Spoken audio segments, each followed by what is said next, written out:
விஜய் தரப்பு இப்ப என்ன சொல்றாங்க, நாளைக்கு நாங்க தேர்தல்ல நேர்முக காணலாம் இருக்கு, அதனால நாளைக்கு வர முடியாது, அதனால நீங்க ஒரு 15 நாள் எங்களுக்கு வாய்தா தரணும். டெல்லி சிபிஐக்கு நீங்க அவர் கூப்பிடுறதுக்கு முன்னாடி நீங்க டெல்லி சென்னை சிபிஐல வச்சு விசாரிங்க அப்படின்னு ஒரு மனுவும் கொடுக்க போறதா அவங்க வழக்கறிஞர் தரப்புல இருந்து பேசுறாங்க. இதெல்லாம் யாரு செய்யறா அப்படின்னு நீங்க பாத்தீங்கன்னா, ஆந்திராவோட டெபுட்டி சிஎம் பவன் கல்யாண் அவர்கள், அவரை நம்ம குறை சொல்றது, அவர் தன்னோட என்டிஏ கூட்டணிக்கு அவர் உதவி பண்றாரு. அப்ப அதற்கு சூத்திரதாரியா காண சொல்லப்படுகின்ற ஒரு நபர், அதற்கு மிக முக்கியமான காரணமாக சொல்லப்படுகின்ற ஒரு நபர் மூளை வலிமை மிக்க ஒரு சமுதாயத்தை சார்ந்தவர். அவங்க எல்லாருமே உங்களுக்கு தெரியும், மறைமுகமா பிஜேபிக்கு தான் சப்போர்ட் பண்ணுவாங்க. அந்த நபர்னால் தான் அவர் இந்த பெரிய பிரச்சனையிலேயே மாட்டினார். அந்த பிரச்சனையை பயன்படுத்தி தான் இன்னைக்கு பிஜேபி பிடிக்குதுன்னு சொல்றாங்க. விஜய் கூட இருக்கும் எத்தனை பேர் உண்மையாகவே விஜய்க்காக பாடுபடுபவர்கள் நமக்கு தெரியவே இல்லை. ஒரு விஷயம் அவருக்காக பாடுபடுவோம், நம்ம நிச்சயமா ஒரு மனுஷனை சொல்லணும்னா அவங்க அப்பா அம்மா அவங்க வெளியில இருக்காங்க, அப்ப கூடயே இல்லை, அவங்களே சுத்தி இருக்கவங்க உள்ள விட மாட்டேங்கன்னு சொல்றாங்க. அப்ப உள்ள இருப்பவர்கள் யாரெல்லாம் ஜென்யூனாக விஜயோட இன்ட்ரெஸ்ட் சொல்லுவாங்க, விஜயோட நலனுக்காக பாடுபடுவோம் இன்னைக்கு தெரியல.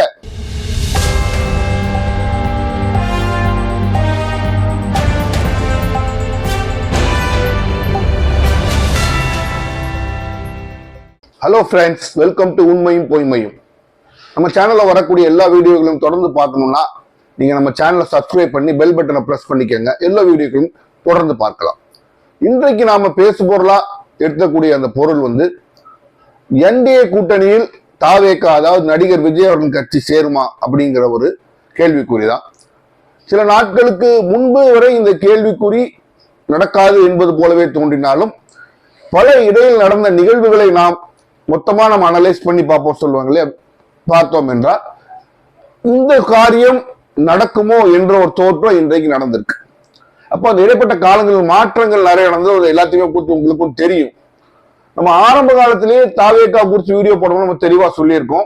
அது குறிப்பா இந்த சரூர் சம்பவத்திற்கு அப்புறம் சிபிஐ தன் கையில் பயன்படுத்தி மத்தியில் ஆளும் பாஜக விஜய தன் பக்கம் கூட்டணி அமைக்கணும்னு ஒரு நிர்பந்தப்படுத்துவாங்க அப்படின்னு நம்ம முதல்ல சொல்லியிருந்தோம்.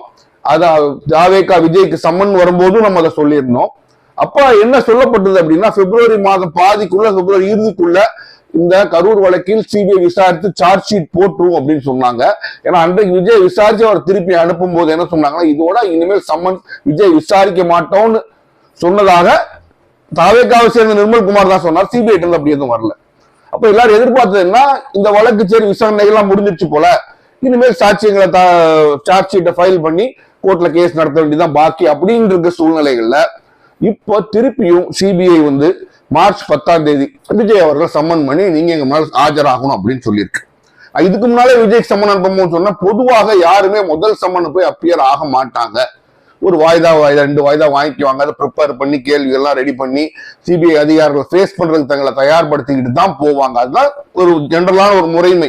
ஏன்னா அந்த அதிகாரிகள் உங்களுக்கு பிடிக்கலையோ அவங்க உலகத்தோட டாப் இன்வெஸ்டிகேட்டிங் ஏஜென்சிஸோட அதிகாரிகள் போது அவங்களோட மூளைகள் வேற மாதிரி இருக்கும்.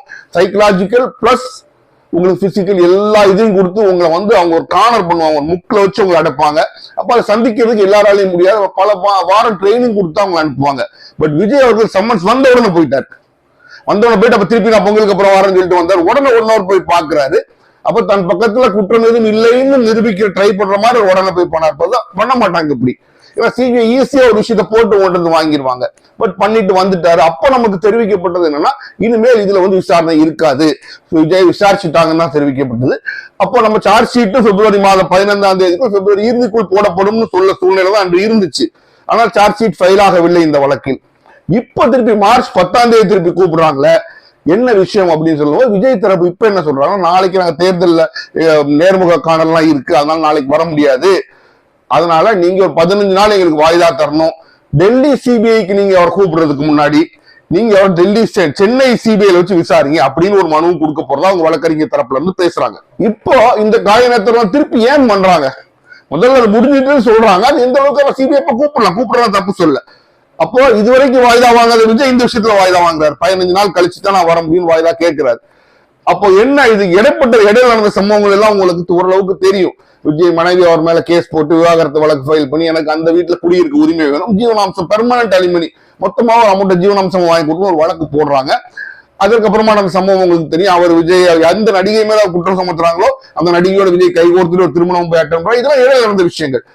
இதற்கப்புறம் பொதுவாக என்ன பார்க்கப்படுதுன்னா தாவேக்காவோட இமேஜ் வந்து கொஞ்சம் சரிஞ்சிருச்சு, நல்லாவே சரிஞ்சிருச்சு அப்படிங்கிற மாதிரி ஒரு அது ஒரு பிம்பம் சொல்றோம், உண்மையினே சொல்லிக்கலாம். ஏன்னா இப்படியும் நடக்குமா, இப்படியும் செய்வார்களா அப்படிங்கிற ஒரு சூழ்நிலையில இன்னைக்கு நியூட்ரல் ஓட்டர்ஸ் நியூட்ரலா தாவேக சப்போர்ட் பண்றாங்க மச்சி அப்படின்னு மாதிரி ஒரு சூழ்நிலை ஆயிடுச்சு.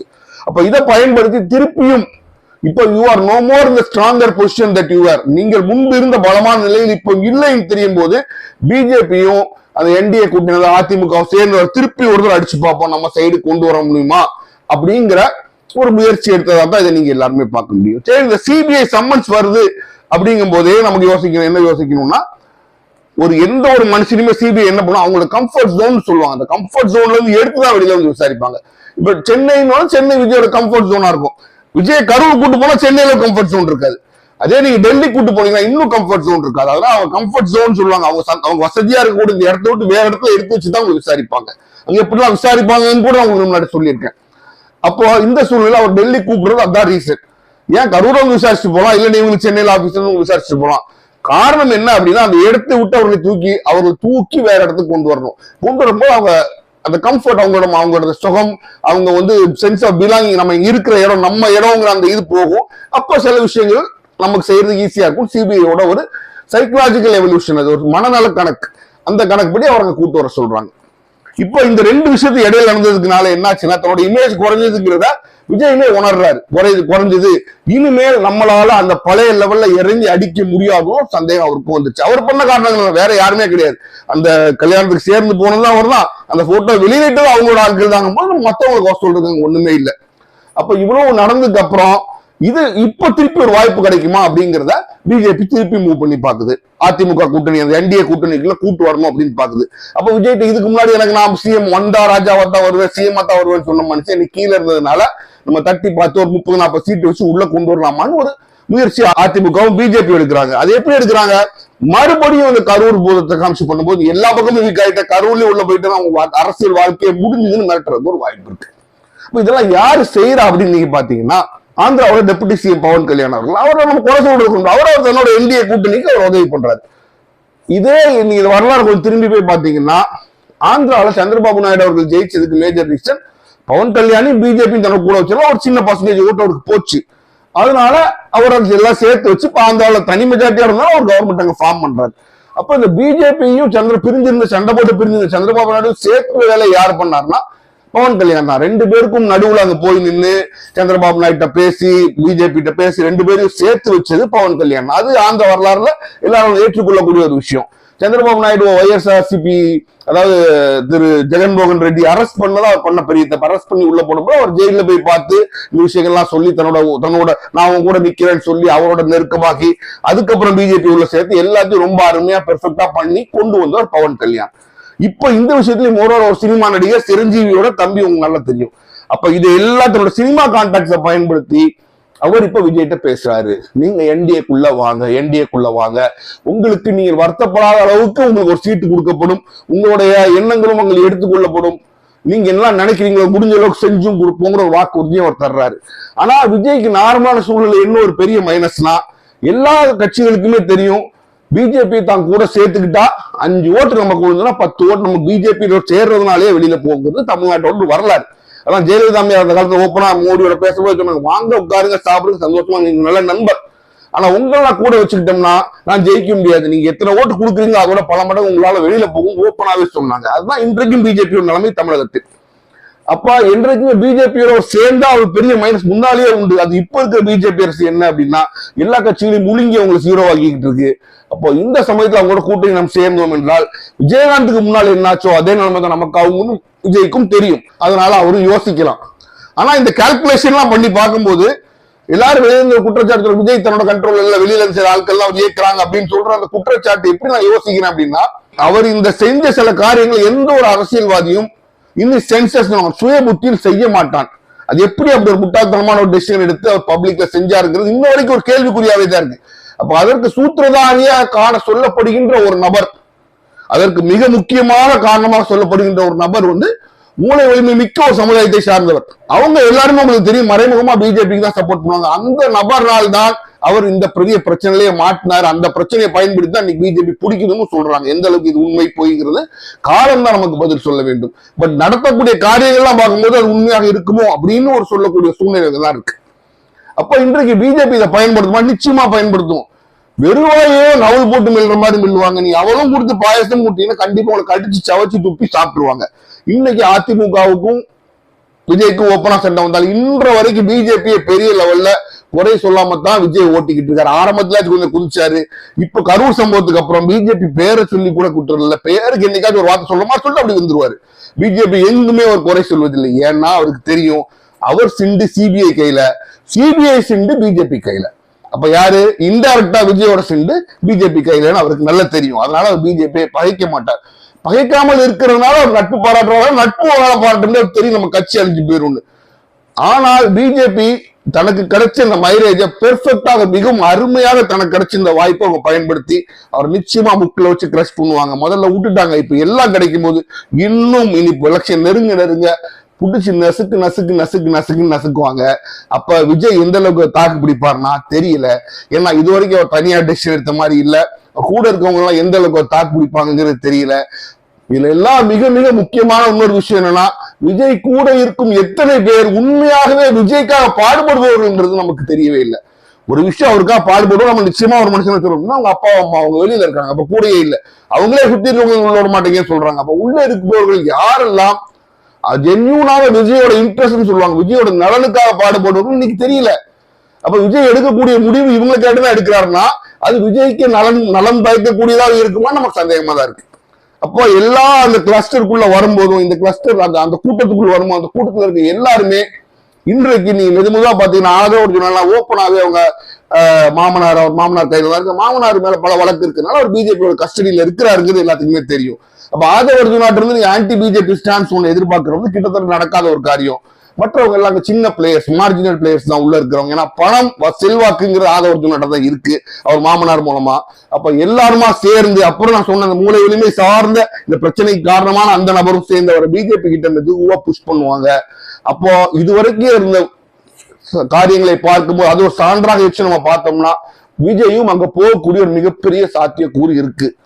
அப்போ அப்படி நடந்தால் என்டிஏக்கு அது பலமா இருக்குமான. ஏன்னா விஜய் பலம் குறைஞ்சிட்டாரு, இருந்தாலும் இந்த குறைந்த பலத்தோடையே போய் என்டிஏ அவர் சேர்ந்தாலும் என்டிஏக்கு மிக மிக பெரிய பலமாக இருக்கும்.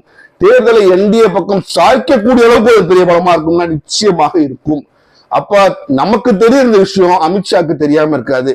அப்ப எப்படி அவர் கையை முறுக்கியோ தட்டி கூத்தோ சாம பேத தண்டம் என்னத்தை செஞ்சோ விஜய் தான் பக்கம் இழுக்கணும்னு அமித்ஷா முயற்சி பண்ணுவாரு. அமித்ஷா ஒரு விஷயத்தை முயற்சி பண்ணி உங்களுக்கு இறங்கினார்னா உங்களுக்கு ஒரு பிடிக்கலையோ அதை தன்னால் முடிந்தவரை செய்து முடிக்கிற அளவுக்கு அந்த பிரஷர் அமித்ஷா கொடுத்துக்கிட்டே இருப்பாரு. அப்ப அதை எதிர்த்து நின்று தாங்கக்கூடிய அளவுக்கு நீங்கள் மம்தா பானர்ஜியா, நீங்கள் ஸ்டாலினா, பினராயி விஜயனா என்பதை நீங்க மக்களுக்கு காண்பிக்கக்கூடிய இந்த தருணம். அப்போ இந்த தருணம் எப்ப காண்பிக்க, நான் டாப்ல இருக்கேன், நான் லீடரா வந்துருவேன், ஒரு 50 சீட்டரால் ஜெயிக்க முடியும் நினைச்சீங்கன்னா நீங்க நின்று போராடுவீங்க. இன்னைக்கு உங்களுக்கே தெரியுது உங்க நிலைமை ரொம்ப தரமட்டத்துல இருக்கு. அப்போ அவங்களோட போய் சேர்ந்து நம்ம கொஞ்சம் வலு சேர்த்துக்கலாமாங்கிறது ஆசை உங்களுக்கும் இருக்கும். அப்போ உங்க சுத்தி இருக்க அந்த ஆட்களும் உங்களை அதுக்குள்ள புஷ் பண்ணாங்கன்னு நீங்க போய் உழக்கூடிய சாத்தியக்கூறு மிக மிக அதிகம். அப்ப இந்த சம்மன்ஸ் அவர் எவேட் பண்ணிட்டாரு. எவேட் பண்ணது சிபிஐ விசாரணை எவேட் பண்ணாரு நான் சொல்ல மாட்டேன். ஏன்னா ஆல்ரெடி 2 தடவை போய் விசாரிச்சுட்டு வந்துட்டாங்க, அப்பவே போயிட்டு வந்துட்டாரு. இப்போ பெருசா இருக்காது. ஆனா இந்த 15 நாள் சிபிஐக்கு இல்ல, இந்த 15 நாள் பிஜேபிக்காக அவர் எடுத்துக்கொண்ட நேரம். ஏன்னா எலெக்ஷன் ஷெட்யூல் அனௌன்ஸ் பண்ணிடுவாங்க. எலெக்ஷன் ஷெட்யூல் அனௌன்ஸ் பண்ணி அதுக்கப்புறம் நாமினேஷன்ல ஆரம்பிச்சிடும். அவர் டைம் எடுத்துக்கிறார், அதுக்கெல்லாம் பேசி யோசிச்சு எல்லாம் பண்ணணும் அப்படின்னு. அதனால விஜய் நிச்சயமாக என்டிஏ பக்கம் போக மாட்டாருன்னு இப்ப நம்ம சொல்ல முடியாது. அது சில காலத்துக்கு முன்னால சொல்லலாம் அந்த நிலையில அவர் தெளிவாக இருந்தார் என்று. இப்பொழுது இந்த சூழ்நிலையில் அவர் நிச்சயமாக என்டிஏ பக்கம் போக மாட்டார் நம்ம சொல்ல முடியாது. ஏன்னா இதுவரை நான் செய்யவே இல்லைன்னு சொல்லி சில விஷயங்கள்லாம் இப்போ அவர் செய்யறாருங்கும் போது இதுவரைக்கும் செய்யவே மாட்டேன்னு சொன்ன அந்த பிஜேபியோட சேர்றதையும் அவர் செய்யறதுக்கு மிக மிக பெரிய ஒரு வாய்ப்பு இருக்கு. அப்படி போய் சேர்ந்தாருன்னா அவர் அரசியல் சூசைட், ஆனா சூசைட் தான் அவர் விஜயகாந்த் ஆக்கிறதுக்குள்ள மிகப்பெரிய வாய்ப்பு இருக்கத்தான் செய்யுது. ஆனால் இன்றைய சூழ்நிலையில தனிச்சு நின்னா அவருக்கு ஒரு பெரிய பலம் கிடையாது. ஏன்னா தன்னோட இமேஜை தானே அவர் கெடுத்துக்கிட்டாரு. அவர் சுத்தி உள்ளவங்க எல்லாம் பிளான் பண்ணி அதை கெடுக்க வச்ச மாதிரி கூட எனக்கு தோணுது. அவர் கெடுத்துட்டு போயிட்டாரு. இப்போ பிஜேபி இந்த இடத்துல அருமையா உள்ள பூந்து ஒரு கேம் விளையாடுவாங்க. அதிமுகவுக்கு பயந்து அவர் அதிமுக கூட்டணியில் சேரணும் அவசியம் இல்லை. ஆனால் பிஜேபி அவரை கையை முறுக்கியும் சேர்த்து வைக்கலாம், இல்ல வேறு பல பாதைகளை காமித்தும் அவரை உள்ளே எடுத்து சேர்த்து வைக்கலாம். அப்படி சேர்த்தார் என்றால் 2 விஷயத்தை நம்மளால் தெளிவாக சொல்ல முடியும். என்டிஏ கூட்டணிக்கு அது ஒரு மிகப்பெரிய பலம். ஆனா ஃபியூச்சர்ல தமிழக பிஜேபியும் இந்திய பிஜேபியும் அதிமுகவும் எடப்பாடி பழனிசாமி சேர்ந்து they will cut him to their size. அவரால் இவங்களை ஏற்று அரசியல் பண்ணவே முடியாது. அப்போ தாவேகாங்கிற அந்த கட்சி மலர்வதற்கு முன்னே முட்டாக இருந்து அழிஞ்சு போன ஒரு கட்சியா போகக்கூடிய ஒரு வாய்ப்பு மிக மிக அதிகமாக இருக்கு. சில பேர் இந்த கட்சி அவரை காமிச்சு தான் கையில எடுக்கும்னு ஆசைப்படுறாங்க. அவங்களோட எண்ணங்களும் நிறைவேறதுக்குள்ள ஒரு வாய்ப்பு இருக்கிற மாதிரி சூழ்நிலையில் போகுது. அப்ப விஜய் இந்த சமயத்துல ஒரு மிகவும் இக்கட்டான ஒரு சூழ்நிலையில இருக்கிறாரு. அவரால் he cannot say no, he cannot say yes. அவரால் ஆம் என்றும் சொல்ல முடியாது, இல்லை என்றும் சொல்ல முடியாது. அதுக்கு தான் இந்த 15 நாள் வாய்தா அவர் கேட்கிறாரு. பட் இதே கூட்டத்தை வச்சு அவர் திருப்பி திருப்பி திருப்பி முடிவெடுத்துக் கொண்டிருந்தார் என்றால் இதே தவறுகள் அவர் திருப்பி திருப்பி செய்யறதுக்குள்ள வாய்ப்பு இருக்கு. அப்ப விஜய் முதல்ல செய்ய வேண்டிய உண்மையான என்னோட நலன் விரும்பிகள் யார்? அவங்க நான் பழைய இருந்திருப்பாங்க. ஏன்னா கீழே இருந்து மேல வந்த மனுஷன் படத்துல இருந்து நடிச்சு மேல வர்றாரு. அப்ப அந்த காலங்கள்ல சில பேர் கூட இருந்திருப்பாங்க. உண்மையான தன்னோட நலன் விரும்பிகளை தன் கூட வச்சு அவர்கள்ட்ட இருந்து அரசியல் தெரிந்தவர்கள்ட்ட இருந்து தன்னோட ஒப்பீனியன் எல்லாம் கேட்டு பண்ணார் என்றால் நிச்சயமாக கடக்கிறதுக்கு ஒரு வழியாச்சு கிடைக்கும். இல்ல திருப்பி இதே கூட்டத்துக்குள்ளே சுழண்டு கொண்டிருந்தார் என்றால் அவர்கள் தங்களுடைய லாபத்தை மட்டும்தான் பார்ப்பாங்க. அப்ப விஜய் பிஜேபியோட சேர்வதற்குள்ள சாத்தியக்கூறு என்னை பொறுத்த வரைக்கும் மிக மிக அதிகமாக இருக்கிறது. அது என்டிஏவுக்கு பலம் சேர்க்கத்தான் செய்யுமா? நிச்சயமாக சேர்க்கும். திமுகவுக்கு ஒரு ஆபத்துனா கண்டிப்பா ஆபத்தான கொஞ்சம் பலத்தோட போய் சேர்ந்தாலுமே என்டிஏ கூட்டணி பெருசாகும். அப்ப விஜய் பிஜேபியில் சேர்வாரா அப்படிங்கிறது நமக்கு வரக்கூடிய காலம்தான் பதில் சொல்லும். ஆனால் அமித்ஷா திருப்பி தன்னோட 2வது காயை நகர்த்தி விட்டார். இந்த நகர்த்தலில் விஜய் தப்புவாரா? மீண்டும் சந்திப்போம்.